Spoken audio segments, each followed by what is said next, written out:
Assalamualaikum warahmatullahi wabarakatuh. Selamat pagi, selamat datang Mbak Dian di podcast Komunikasi Rasa jurusan Ilmu Komunikasi FISIP Universitas Bengkulu.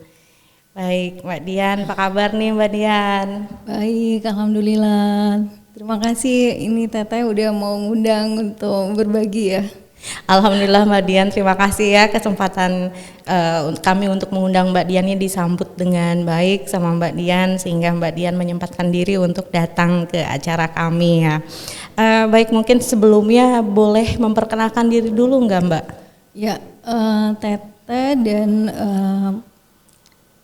audiens sekalian, perkenalkan nama saya Dian Mustika Maya. Saya biasa dipanggil Dian. Keseharian saya selain aktif di Corin Center, di situ kami tergabung para psikolog dan konselor untuk membantu menangani baik itu masalah yang sifatnya klasikal maupun individual. Dan untuk saat ini saya juga menjadi salah satu pengurus di Asosiasi Psikologi Forensik. Jadi di Asosiasi Psikologi Forensik ini kami juga banyak menemukan kasus-kasus khususnya yang dialami oleh remaja yang berhadapan dengan hukum pastinya karena forensik ya.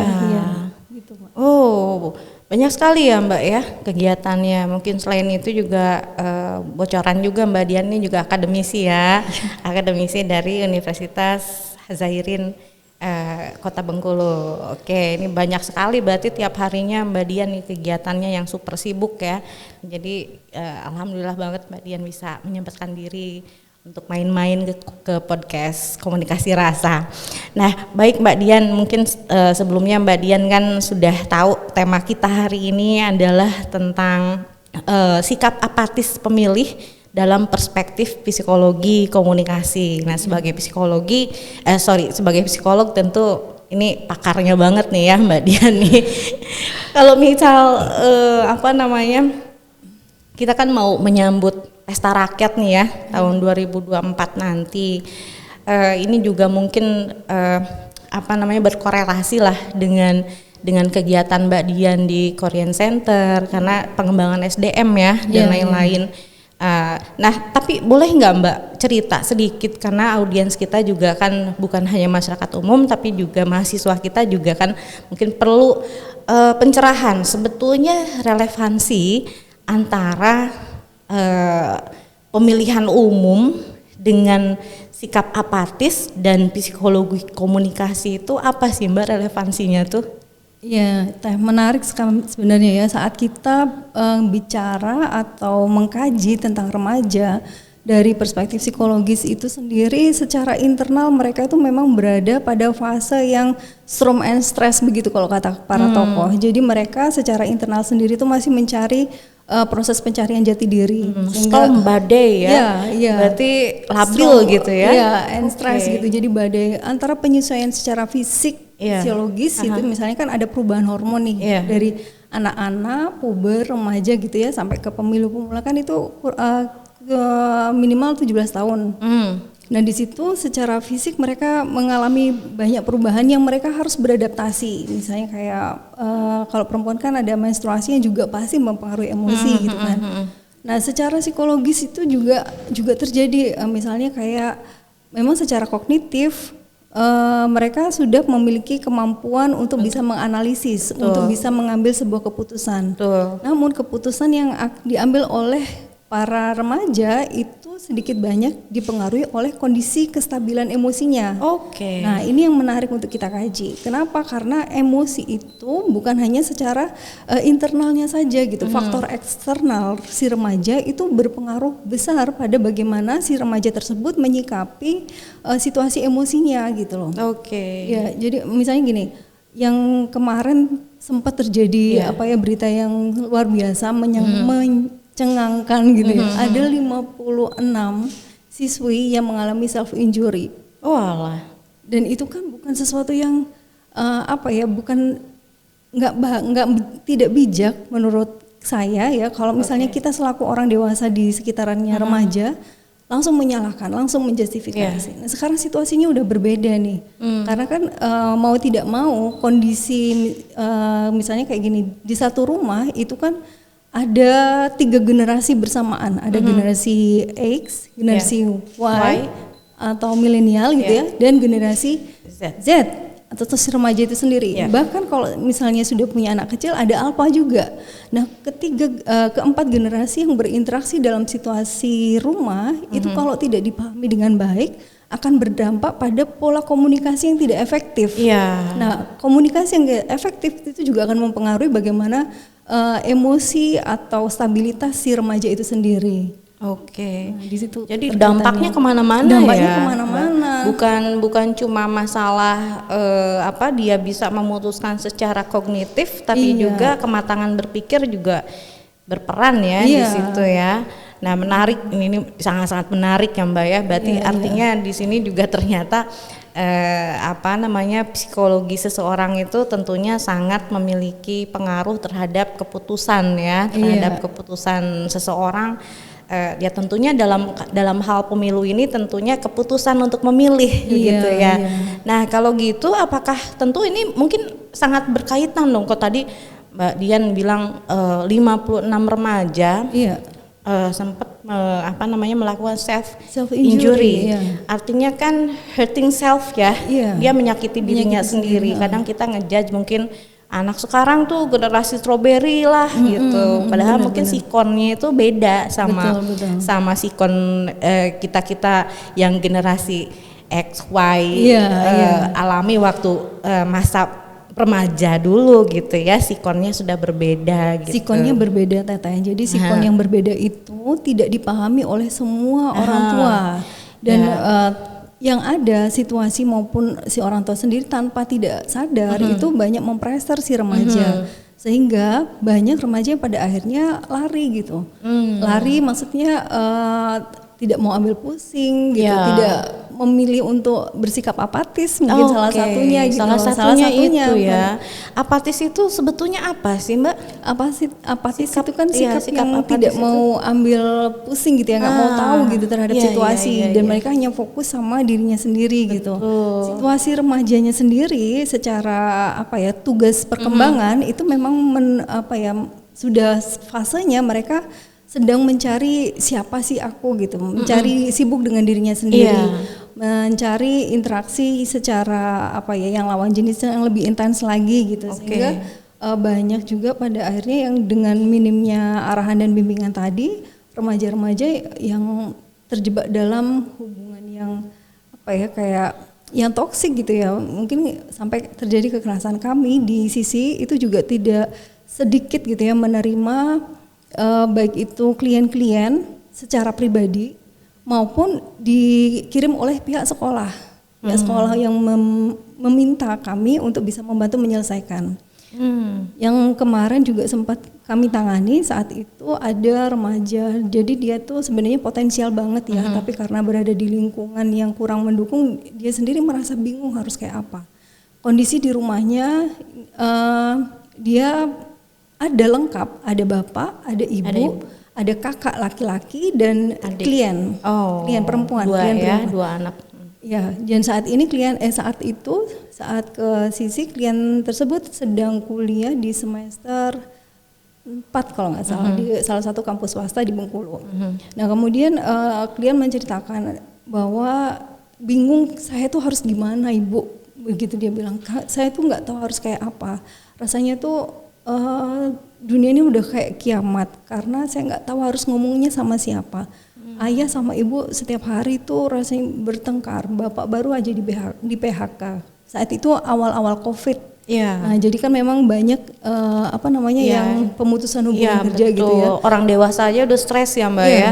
Apalagi anak muda gitu ya menghadapi situasi seperti itu dan masa depan mereka seperti apa mungkin ya di dalam bayangan mereka. Nah, dengan situasi itu ditambah lagi memang adanya perilaku yang sudah menunjukkan indikasi yang gangguan gitu. Misalnya kayak si ibu kalau marah itu udah nggak tahu tempat, tidak mampu mengontrol emosi mungkin karena tekanan ekonomi tadi salah satunya. Kemudian pemasukan keluarga untuk operasional juga tidak menentu. Kakaknya ternyata juga terbiasa melakukan hubungan sesama jenis di rumahnya. Nah, itu kan membuat si anak klien kami ini jadi kayak harus kayak gimana, mau sampai kapan gitu loh untuk mengurusi diri atau membayangkan dengan kondisi rumahnya seperti itu. Dan itu saya rasa situasi atau komunikasi yang tidak terbangun dengan baik dalam sebuah keluarga itu menjadi awal dari bagaimana atau sikap apa nih yang akan dilakukan, akan dipilih oleh remaja khususnya dalam pemilihan tahun depan gitu. Nah, sementara di situasi yang apa namanya bonus demografi ini 2024 itu kan pemilih terbanyak remaja gitu, maksudnya dan pemilih pemula ya, gitu ya, pemilih pemula itu yang memiliki porsi yang paling banyak. Jadi apa ya, kalau misalnya tidak dengan pola edukasi yang baik, ini nasib bangsa ini yang dipertaruhkan. Nah, jadi perlu adanya pemahaman, kemudian adanya pola komunikasi atau bagaimana memberikan informasi bahwa penting lo memilih, jangan sampai tidak memilih karena mereka sibuk dengan kondisinya gitu. Bukan berarti mereka tidak peduli akan bangsa, tapi memang situasi membuat mereka nggak tahu harus kayak apa, saya milih apa gitu. Akhirnya muncul sikap apatis tadi gitu, tanpa disadari maupun tidak disadari oleh remaja. Betul. Baik, ini menarik sekali ya Mbak ya. Kalau misal kita berbicara tentang sikap apatis ini ternyata sekompleks sekompleks itu bahkan sejak dari pola asuh, sejak masa tumbuh kembangnya, masa remaja gitu ya. Padahal pengalaman pemilih pemula ini juga akan ikut menentukan nasib bangsa. Nasib bangsa ke depannya. Nah, baik Mbak, aku tuh jadi penasaran ya, karena mungkin Mbak juga kan concern terhadap politik ya, dunia perpolitikan Indonesia lah, khususnya di Provinsi Bengkulu ya. Nah, dengan dengan sikon seperti ini, saya nggak tahu mungkin karena bahkan lebih duluan ke sini ya daripada saya, maksudnya ke Bengkulu gitu. Mungkin sejauh ini dari pengamatan Mbak Dian, menurut Mbak Dian profil atau karakteristik dari para pemilih di Provinsi Bengkulu ini seperti apa sih Mbak? Mungkin ini kan nanti ada kaitannya ya dengan mungkin yang tadi kita ceritakan itu atau kita bicarakan itu lebih ke pemilih pemula secara umum gitu ya. Tapi kalau dalam perspektif dalam perspektif karakteristik masyarakatnya sendiri mungkin ya, sejauh yang Mbak amati secara profil atau karakteristik itu seperti apa Mbak? Mereka tuh tertarik dengan isu-isu politik atau penawaran dari tokoh politik itu yang seperti apa gitu. Mungkin kira-kira boleh Mbak Dian deskripsikan nih ya, karena ini juga menjadi hal yang menarik untuk kita bicarakan terkait nanti nih ke depannya strategi seperti apa mungkin yang harus dilakukan oleh para tokoh politik di Provinsi Bengkulu ya. Betul. Jadi kalau dari pengamatan saya yang ternyata nggak sadar nih, saya udah 13 tahun ini di Bengkulu ya. Jadi waktu sampai saat ini memang masih menjadi PR kita bersama untuk bisa meningkatkan kemampuan literasi, apalagi pemahaman terkait dengan politik, khususnya bagi pemilih pemula. Nah, karena memang informasi akan bagaimana kondisi pemilu atau politik yang ada di Indonesia ini kan masih terus berkembang kan, dan berkembangnya itu sangat pesat sekali gitu, dan informasi itu tidak mudah dijangkau oleh seluruh pemilih pemula khususnya di Kota Bengkulu. Seperti yang kita tahu, Bengkulu ini kan banyak tempat-tempat yang tidak, yang masih tergolong terpencil. Nah, terpencil, sementara mereka punya hak yang sama kan, mereka juga punya hak untuk bisa memilih. Jangan sampai nanti hak itu menjadi salah pilih gitu, karena ya nggak bisa dipungkiri money politik itu masih ada gitu, dan itu masih ditunggu oleh masyarakat gitu loh. Jadi sampai ada muncul, kami sih nggak tahu ya, tapi kalau misalnya kami nunggu aja lah serangan fajar kayak begitu tuh masih ada di masyarakat kita, dan itu yang perlu kita luruskan gitu. Kita sama-sama mengingatkan atau memberikan edukasi gitu terkait dengan pentingnya kita tidak salah pilih atau ikut-ikutan dalam memilih gitu. Betul. Ya. Jadi karakteristiknya masih banyak yang seperti itu masih ya, Mbak ya. Kalau bisa dibilang polos gitu kan, memang tidak tahu, dan khususnya yang pemula mereka kan tidak merasakan secara langsung nih efek dari memilih si A, si B gitu kan, tidak langsung otomatis, kecuali para pelaku pemilu tadi mungkin mereka bisa ada kepentingannya begitu ya. Iya betul. Tapi secara animo gimana nih Mbak? Kalau dalam pengamatan Mbak, mungkin apakah berdasarkan riset-riset ya yang sudah dilakukan oleh para biasa kan kalau menjelang tahun pemilu ini mungkin beberapa tokoh politik itu hire atau menggunakan jasa konsultan mungkin ya. Nah kira-kira nih sejauh pengamatan Mbak Dian nih, animo masyarakat Bengkulu ini terhadap pemilihan nanti 2024 ini gimana nih Mbak? Apakah memang animonya besar, semangat ya untuk ikut menentukan nasib bangsa kita ke depannya, atau itu tadi justru apatis tadi? Kalau menurut saya karena memang ini sudah semacam pesta rakyat gitu ya, pesta rakyat yang tahunan, bukan tahunan ya, 4 tahun ya. Jadi kalau dari segi antusias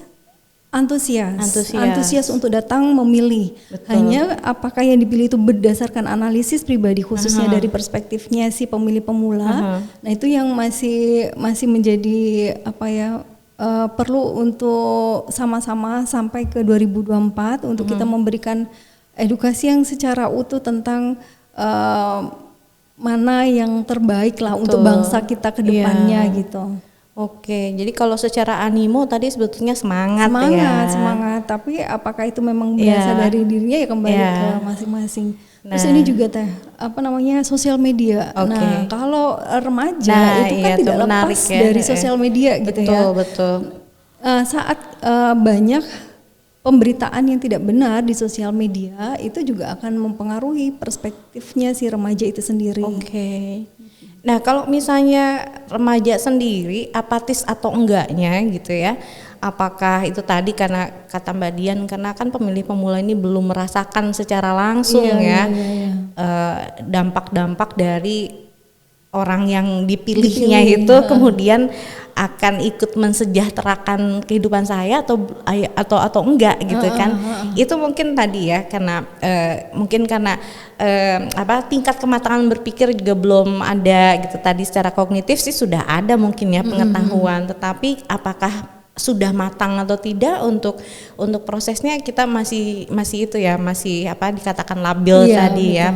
Nah, dari situ kalau misalnya kita bicara tentang kematangan memilih pada tingkat pada pemilih pemula ini, Mbak, apakah mereka sebegitu labilkah terpengaruh untuk ikut itu tadi misalnya tren di media sosial nih, kayaknya tokoh X ini lagi tren deh, dia banyak banget pengikut artis mudanya misalnya, banyak banget diikutin sama influencer ABC gitu ya yang mungkin lagi ngehits pada saat ini gitu. Kira-kira gimana tuh Mbak? Karena apakah selabil itukah gitu untuk para pemilih pemula ini untuk ikut-ikutan role model mereka mungkin ya?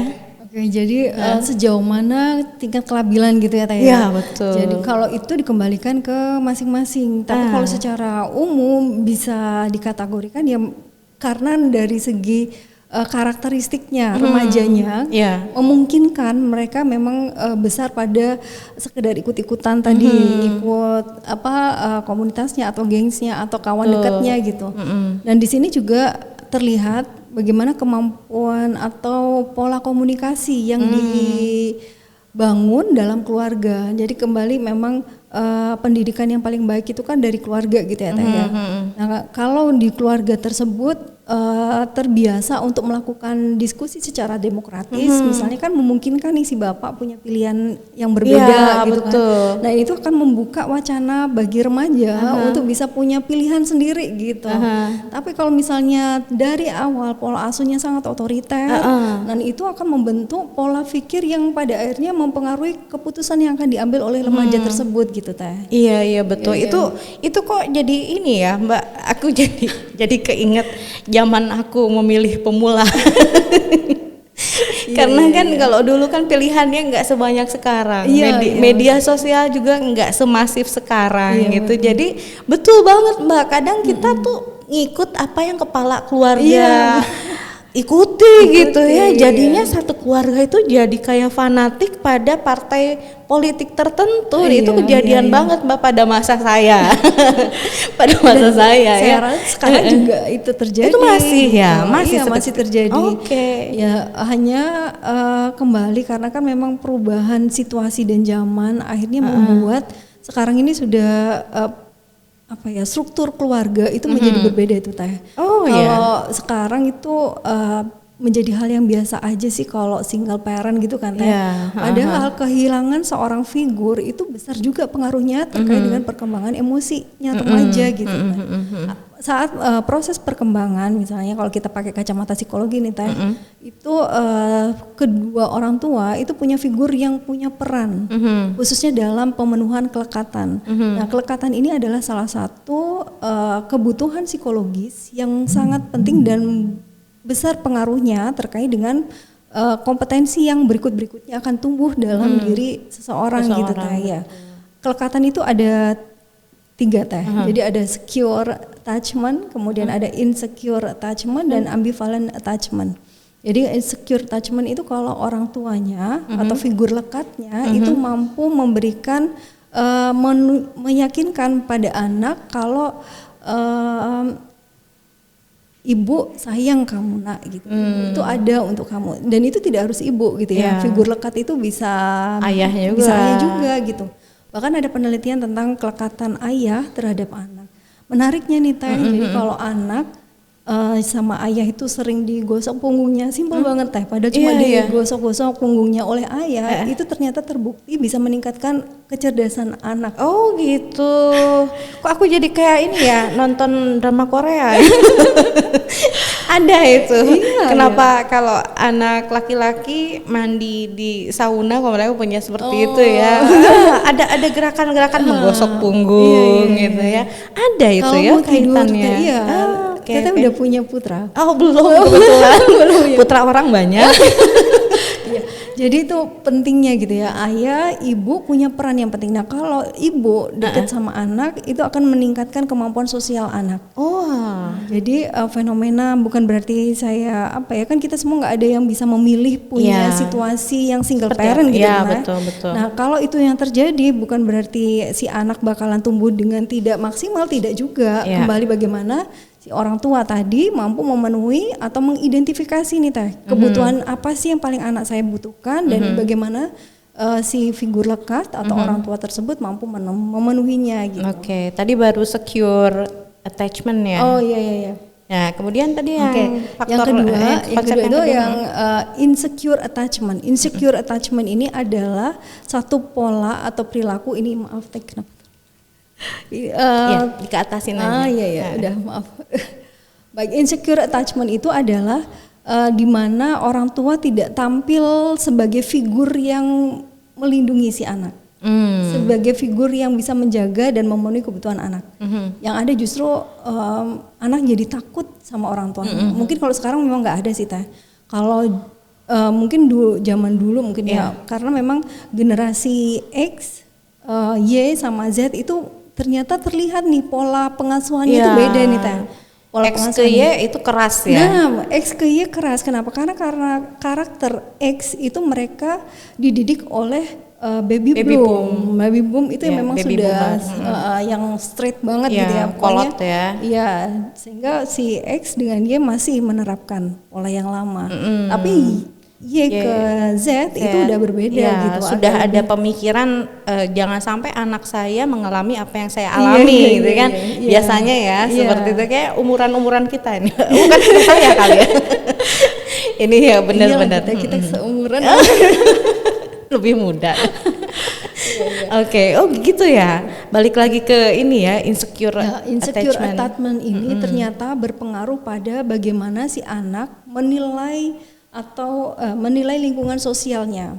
Jadi mereka akan cenderung punya penilaian negatif terkait dengan lingkungan sosialnya karena mereka dari awal berpikir bahwa gak ada yang percaya sama aku, gak ada yang peduli sama aku, gak ada yang sayang sama aku gitu. Karena ya orang terdekatnya aja begitu sikapnya ke dia gitu.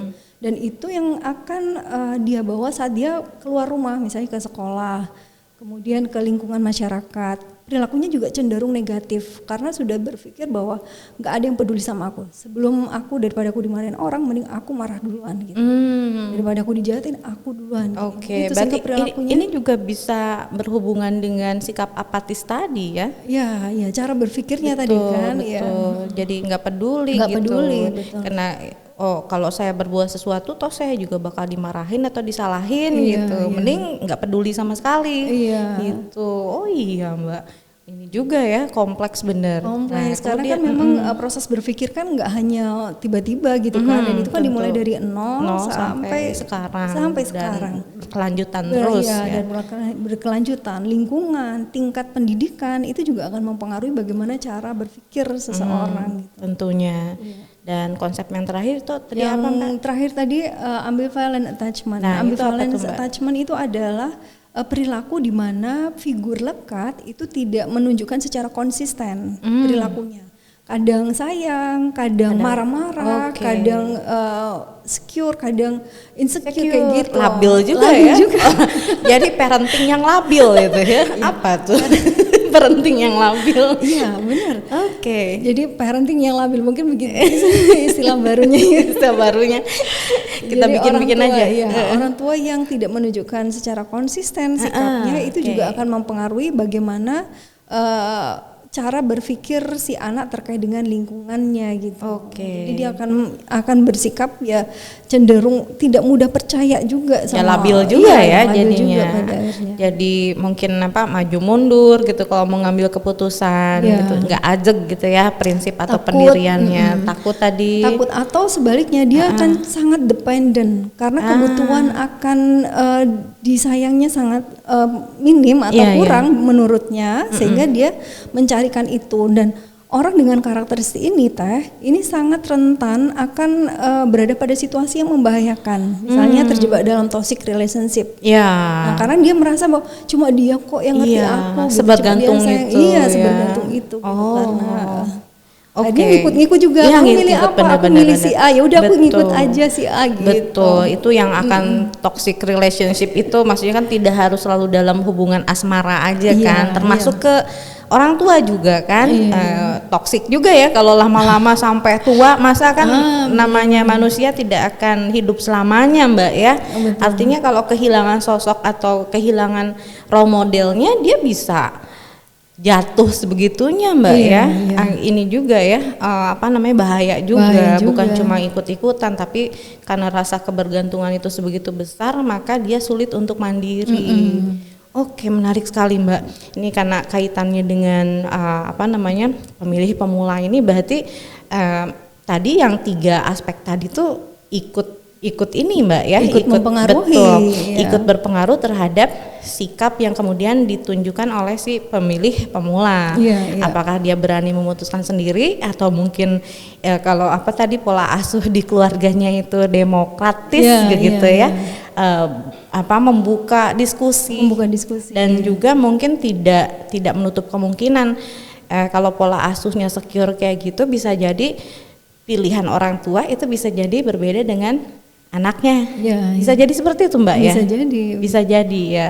Nah kalau misalnya kemungkinannya kalau dia dibesarkan dalam lingkungan yang insecure attachment tadi gimana Mbak? Kira-kira apakah kecenderungannya itu si anak itu atau si pemilih pemula ini akan ngikut orang tuanya memilih apa, atau justru kebalikannya karena dia mungkin tadi merasa bahwa dia nggak disayangi sama orang tuanya, mungkin timbul juga rasa benci mungkinnya, sehingga dia tidak mau mengikuti apa yang dipilih oleh orang tuanya. Bisa jadi seperti itu, Mbak? Sangat bisa jadi seperti itu gitu. Tapi karena proses berpikir ini tidak hanya satu variabel saja yang mempengaruhi gitu ya, lingkungan itu juga, kemudian kepribadian ini juga akan berpengaruh nih Teh.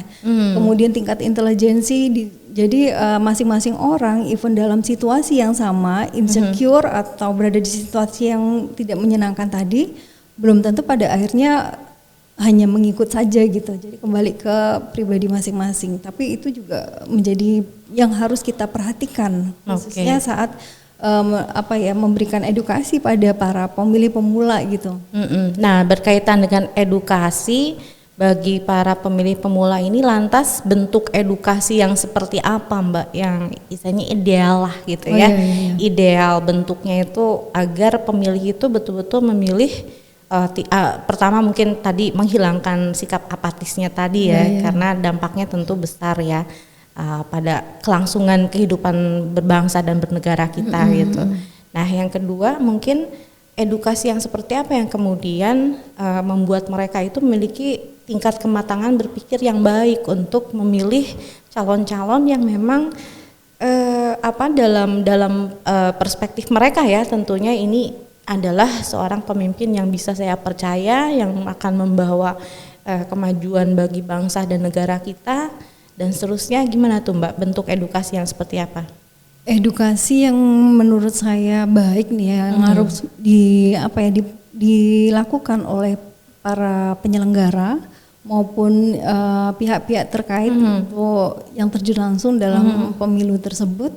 Itu sebaiknya yang pertama, karena jumlahnya mendominasi untuk saat ini, untuk 2024 ada lebih dari 60% ya. Iya, betul. Nah itu sehingga situasi remaja ini jangan dianggap sebelah mata gitu. Iya, pastinya. Jangan dianggap ya sudah sekedar memberikan informasi tanggal sekian, bukan hanya begitu, tapi pahami juga bahwa si remaja ini berada pada situasi yang storm and stress tadi gitu.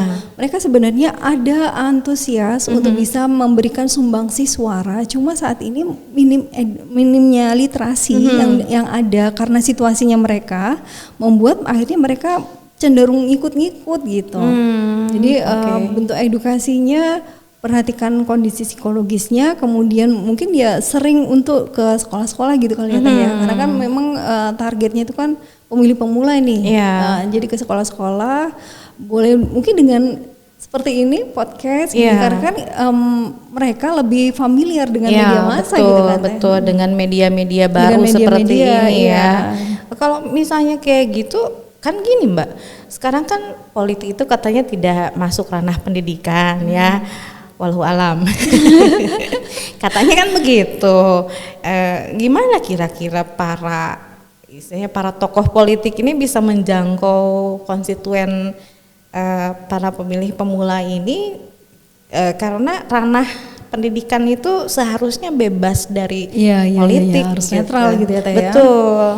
Ya mungkin bukan kampanyenya di kampus atau di sekolah gitu ya, tapi lebih pada meyakinkan bahwa apa yang akan mereka lakukan, keputusan yang mereka pilih itu akan punya potensi besar atau punya efek besar untuk kemajuan, punya dampak besar untuk Indonesia 5 tahun ke depan kan gitu Teh. Jadi pemahaman akan mereka bisa memfilter, membedakan mana pemberitaan yang baik, mana yang hoak gitu kan, itu akan baik. Jadi bukan lebih kampanyenya, kalau di kampus memang nggak boleh ya. Berarti kalau gitu bisa juga sih masuk ke ranah komunitas ya Mbak, bisa masuk ke ranah komunitas yang mungkin banyak siswa dan mahasiswa itu kan punya komunitas di luar di luar sekolah dan di luar kampus ya. Mungkin itu dimungkinkan juga ya, mengikuti kegiatan mereka terutama dalam pendekatannya mungkin ya, sekaligus juga mengenali profil dan karakteristik mereka, sehingga dengan begitu juga kalau sudah timbul rasa suka kan ada tindakan ya kemudian ya. Kalau saya tidak salah nih, sebagaimana tujuan komunikasi, kan kita lagi bicara tentang komunikasi, psikologi komunikasi ya Mbak ya, tujuannya kan katanya 3. tujuan kognitif yang tadinya nggak tahu jadi tahu kan. Iya. Gimana mau dipilih kalau dia nggak kenal Nggak kenal, sosok betul. tokoh politiknya kan, kemudian program-programnya apa yang ditawarkan, kemudian dampak-dampak atau efek-efek yang berkaitan langsung dengan si para pemilih pemula ini. Kemudian apa dampak afektifnya, mungkin ya tujuan afektifnya tadi yang nggak udah tadinya nggak kenal jadi kenal secara kognitif, tadinya nggak suka jadi suka mungkin ya secara afektif, dan tadinya tidak berniat memilih jadi memilih. Begitu ya Mbak ya. Nggak peduli jadinya jadi peduli gitu, betul ya. Jadi penting juga mengikuti komunitas-komunitas di luar sana Mbak ya, terutama yang seringkali diikuti oleh para pemilih pemula. Nah kemudian Mbak, kalau misalnya ini karena sikap apatis tadi Mbak, sebetulnya kita sudah mention sih ya sebelumnya dampak-dampak yang kemudian timbul dari sikap apatis ini. Tadi Mbak menyebutkan sampai 60% nih Mbak, banyak banget kan. Banget. Berarti Indonesia itu syukur alhamdulillah punya SDM yang luar biasa. Iya. Karena 60% pemilih pemula berarti ini pemuda kita banyak sekali ya. Di luar sana itu kita dengarkan Korea, Jepang terancam kan, benar. terancam generasi mudanya karena tingkat kelahiran yang lebih rendah dibanding tingkat kematian gitu. Nah dampak mendatang mungkin Mbak kalau sikap apatis ini berkelanjutan gitu ya, selain tadi ikut menentukan kehidupan bangsa, apalagi Mbak kira-kira mungkin dampak yang bisa terjadi dari sikap apatis ini? Mungkin tidak hanya dikaitkan dengan faktor politik ya, tapi juga mungkin secara sosial, secara budaya. Iya jelas Teh. Jadi ketidakmampuan atau apatis gitu ya, nggak mau tahu akan orang lain, apalagi masa depan Indonesia sendiri, itu jelas akan berdampak banyak hal, bukan hanya secara umum gitu ya negara Indonesia, tapi juga yang bersangkutan sendiri ketidakmampuan pengambilan keputusan itu juga akan membahayakan gitu Teh. Nah seperti yang kita tahu sampai 2045 nih Teh, Indonesia kan berada pada situasi bonus demografi, dan itu yang membuat pemilih pemula menjadi banyak. Nah saat ini menjadi bumerang ini Teh sebenarnya.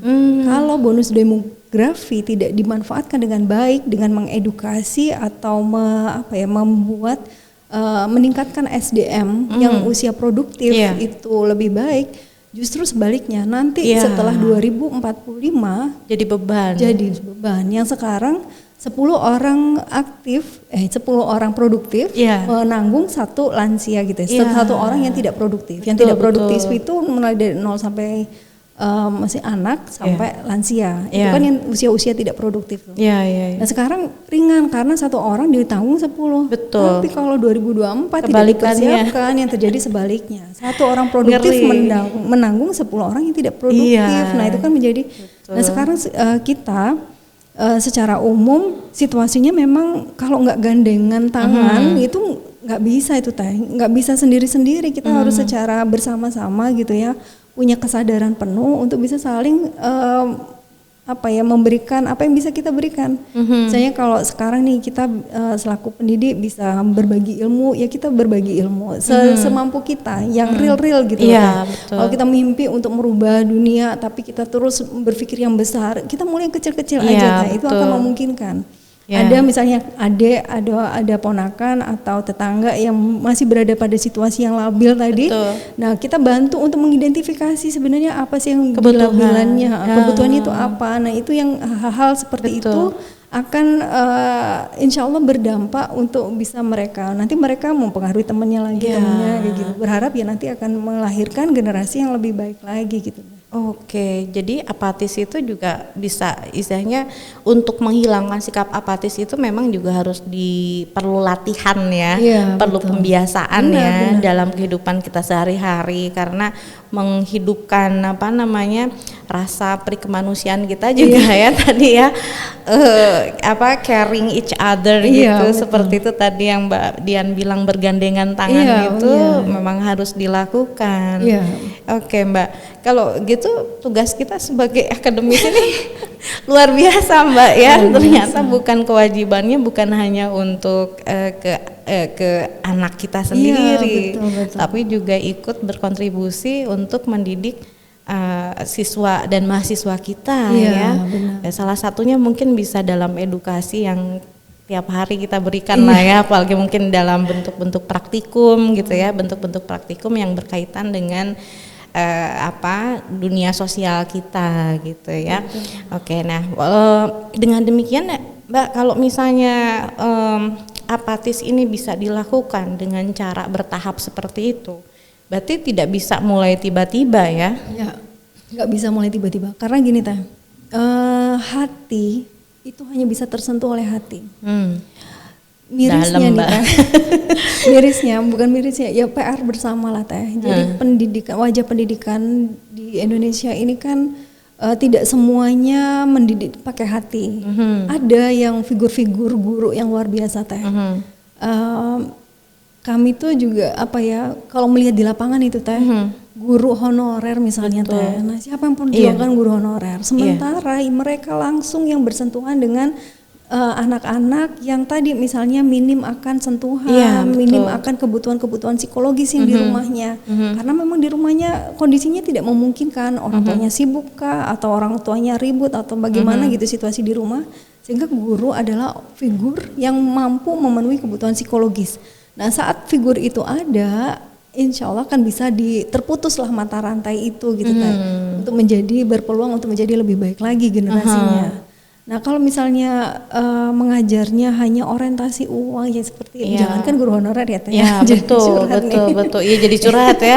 Jadinya lebih ke selama tugas-tugasnya terlaksana sudah saja gitu ya. Hanya formalitas. Betul, sifatnya. formalitas. Karena gini Teh, ada hierarki psikologis atau kebutuhan psikologis yang biasanya kami pakai untuk melihat kondisi seseorang. Ini berdasarkan perspektifnya Maslow. Jadi hierarki kebutuhan Maslow. Betul. Manusia itu kan dimulai dari fisiologis ya. Betul, fisiologis aman, naik ke tangga kedua rasa aman, cinta penghargaan sampai pada akhirnya ke aktualisasi diri.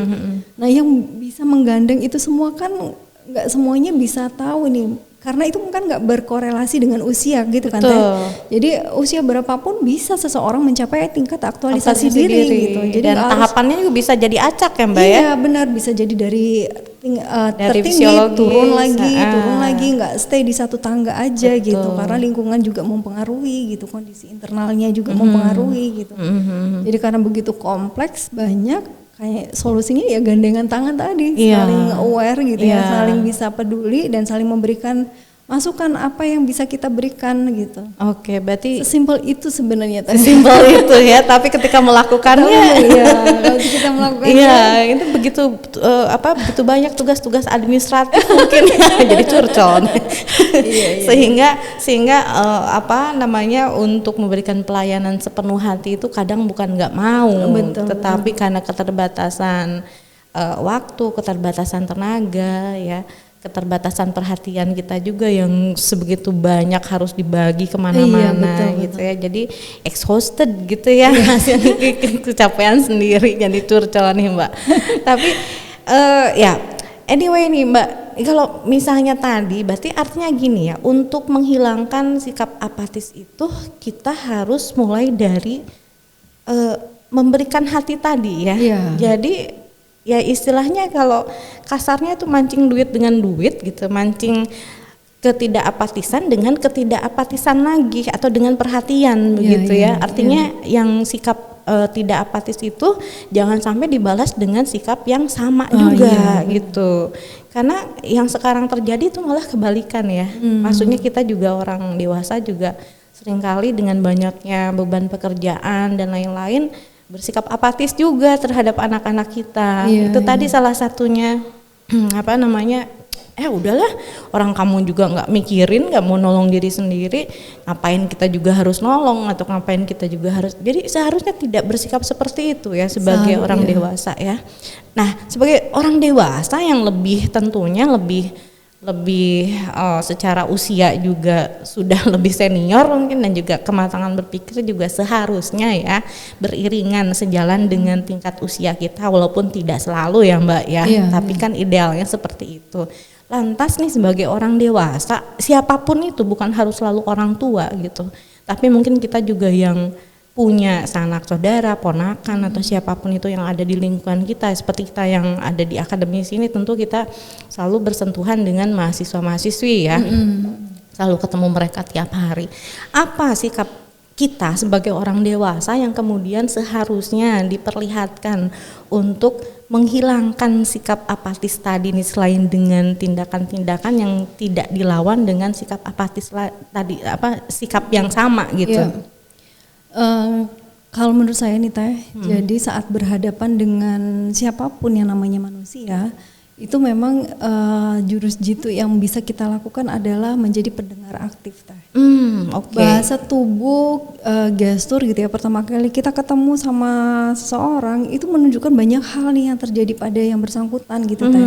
Jadi kemampuan observasi kita itu menjadi awal untuk bisa mengidentifikasi kira-kira kenapa ini komunikasi banget sih sebenarnya, komunikasi banget bener. Untuk menjadi seorang komunikator yang baik harus jadi listener atau pendengar yang baik dulu.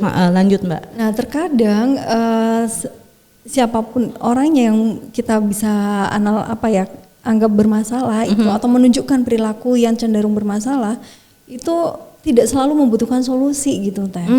Jadi mereka sebenarnya sudah tahu harus ngapain gitu, tapi karena kebutuhan akan eksistensi, kebutuhan untuk diadakan keberadaannya itu yang masih kurang, sehingga dengan kita gitu ya, terus gimana gitu, atau juga dengan touching itu luar biasa Teh.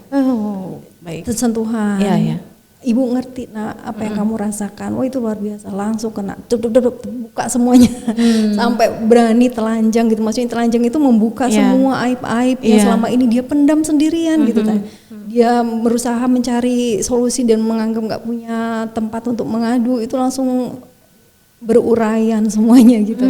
Jadi memang dengan melibatkan hati, apalagi sekarang ini kan Teh situasinya memang kita tuh sedang dihadapkan dengan teknologi kan Teh.